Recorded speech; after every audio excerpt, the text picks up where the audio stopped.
I love you, I love you. We are back at it again. We are back at it again. First and foremost, big shout out to Miss Barbie Doll. Okay, she was such a vibe. Y'all, I was on her YouTube. I shot with her. I'm not gonna say too much because you guys gotta go see the video. You just have to. And then come back here because she will be coming on here soon. So stay tuned for that too. But let's get back to our regular planned program.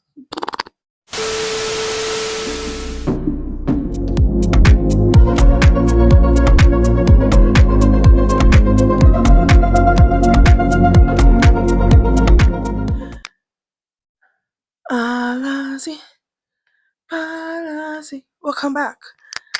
Welcome back, TTP. How y'all living? How y'all feeling? Are y'all obsessed with my hair the way I'm obsessed with my hair? Like, are we seeing it? Are we really seeing it? Are we really seeing it? Y'all,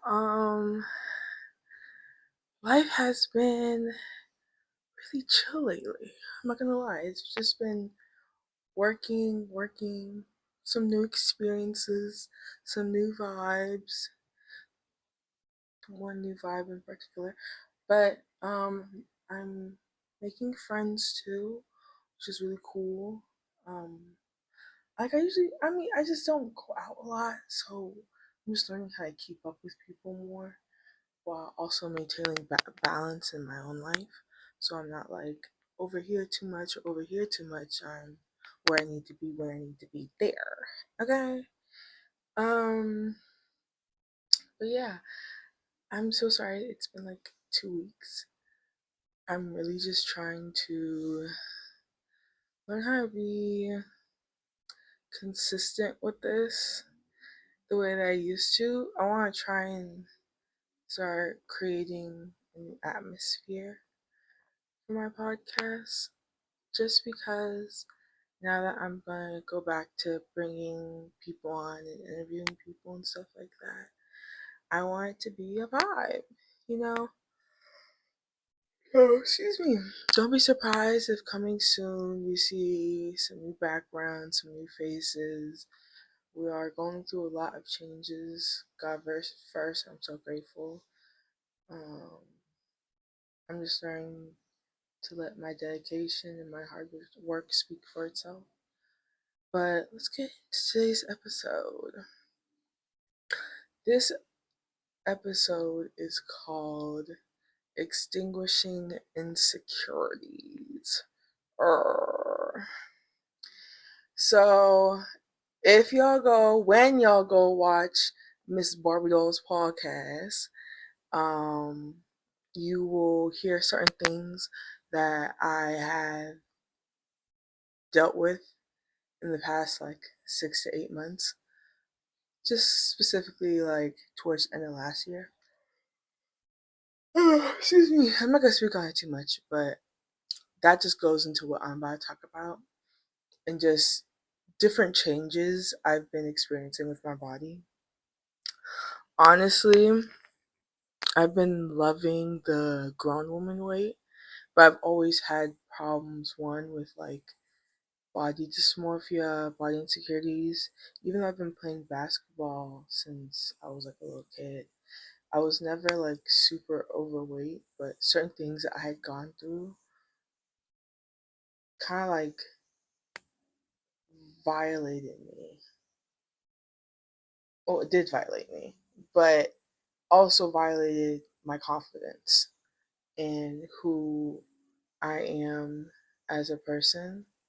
I'm so grateful to God that I've begun to heal those parts of me. But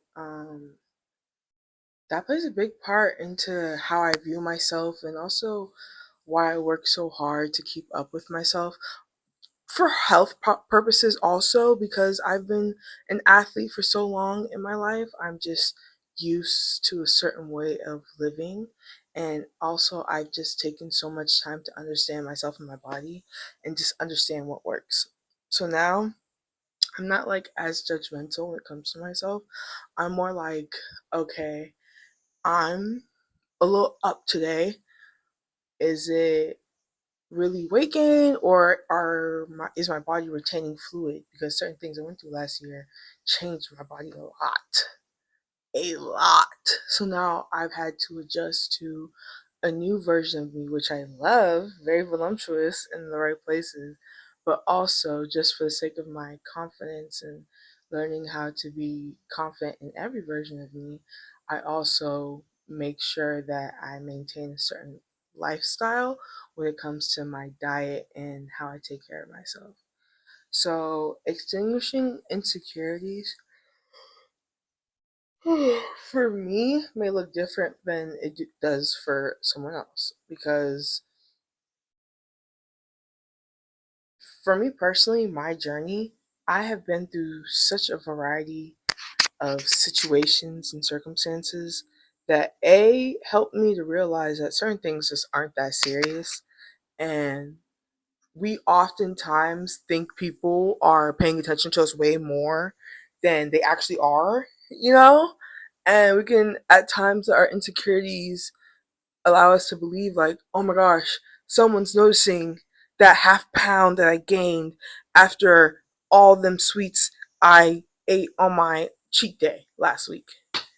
You know what I'm saying? Nobody's looking at your scale but you. And it's not to say like you should disregard when, you don't always make the best decisions, but also accept the fact that you're human and that it's a part of your life to learn what works for you and strive to achieve that standard for your life for your sake and your sake alone. Shouldn't be to please the media.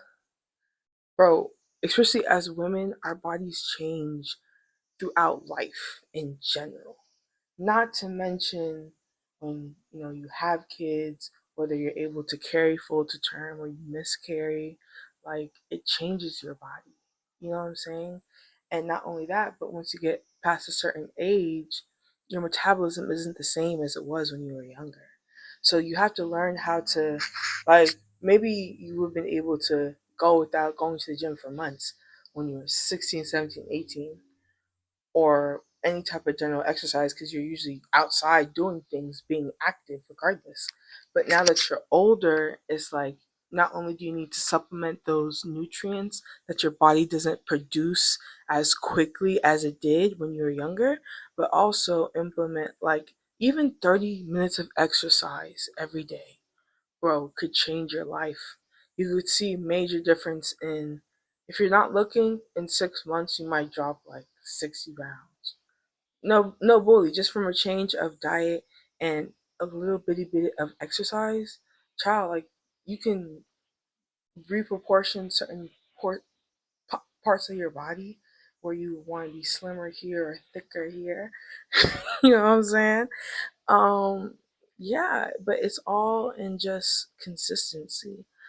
I think that's what helps me heal a lot of the issues that I have in relations to food and just my own perception of myself. Like, I said this before on one of my podcasts, I was healing from certain things when I was around 16, 17, and also I didn't understand how intense things could be for me because of how my brain worked, because I just didn't realize how different I was at the time. And for a whole year when I was 16, mind you, when I was in high school, Buddy was, if you knew me, you knew Buddy was T. What girls ugly? Buddy was T. Still T. But Buddy was T for that age. You feel what I'm saying? Like as you grow, your body's supposed to change. Well, regardless, like I think I was 16. I think it was around like 16. And I refused for a whole year, y'all. For a whole year. When I'm adamant about something, like when I was in middle school, sidetracked ADHD got me. Sorry, but it's important. I promise. When I was in middle school, my teacher used to say I was very meticulous.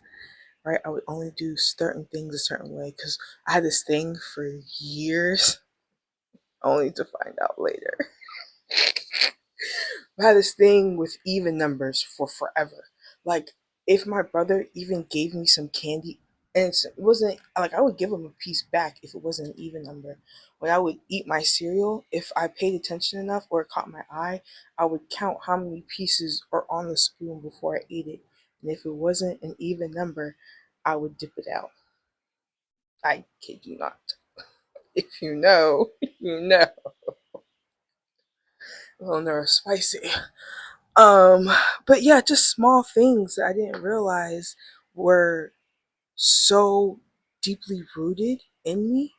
I was trying to pull at roots, not realizing I was disrupting my own foundation. Hold on. Hold on. I was pulling at roots, not realizing I was disrupting my own foundation. You know what I'm saying? Like, and that's why learning yourself is so important, because sometimes we get upset or we feel shame about certain quirks about ourselves because we don't understand why we do it. And it's that judgment can come from outside, from others that just simply don't understand because they don't experience, or they choose to live a life of ignorance. And that's just real. Like, some people just choose to be ignorant. That's just what it is. But that shouldn't discourage you about how you feel about yourself and who you are and the things that make you you. We're going back to that. Um, so that should tell you how when I'm doing something, I'm gonna do it. But for a whole year, I refused to look in the mirror, like, especially when I was naked and like, well, I refused to look in the mirror when I was naked, basically. So I was just had like I just at a certain point I genuinely hated myself, and not for anything that I had done, but because of things that were done to me. So it was hard for me to process certain things, especially when I didn't feel like I could talk to like family about it. So it was like it just became really hard to process certain things. So the only way I could process it was with loads and loads of shame. The amount of shame I used to carry around myself for innocence that was stolen, for peace that was disrupted without my permission. It's like, it's so hard because as a kid, it's like, how do you explain that? How do you explain what you don't understand? Especially when you have a world telling you who you are.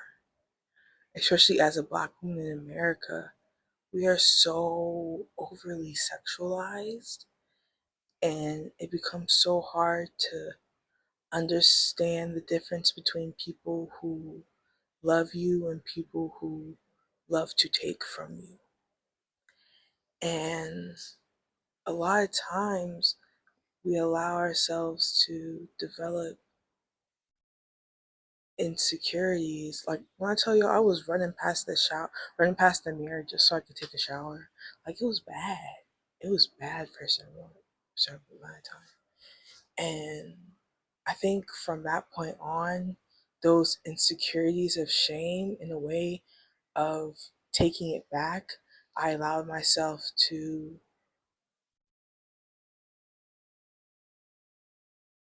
have this facade of a person that was comfortable in being hypersexual. Even though it was like freeing for a moment, it was also like just hit with shame, shame again. So you're doing things from a place of shame just to feel shame afterwards, just because it's just a replica, like a loop that you're keeping yourself in. Not on purpose. Not like I wanted to put myself in certain positions where I felt like it was okay to allow people to take advantage of me. Because as long as I have control on who is taking advantage of me, it's like, hmm, okay. And not in the like sexually, it just meant like it started to translate in everything in my life. And I never realized, honestly, now till I'm older, I don't even think I fully comprehend, like, and even now, I feel like I don't even truly understand how disassociated I was for so long. It almost felt like I was just going through the motions, and because it was just a repetitive motions, I just kept attracting the same patterns, and I attracted people that were addicted to their patterns. I became addicted to a pattern, a lifestyle, escape, a distraction that helped me to block out the source of my shame. So, in running from my shame, it always caught up to me after I had stayed at a distraction too long. And God blessed me so much because He didn't allow my shame to become my identity. He didn't allow the portions of myself that were so filled with pain and hurt and betrayal to become the guide of the rest of my life. Because it's so easy to fall into these patterns because there's something we've experienced before, something that's familiar, something that hurts and that's painful, but ultimately comfortable because you at least know what the ending is going to be. You don't have to have faith in those situations because you know you're going to get hurt. How you get hurt might be different this time, and maybe you'll try to prevent it before it gets too bad, but you'll still hurt. And while you're in that hurt, you'll be reminded of all the past hurt from that same source of your shame. And your shame doesn't have to be a person, it can be an experience, it can be a memory that you relive through different people. And I'm so grateful now that God has revealed to me my true identity through everything that I've been through because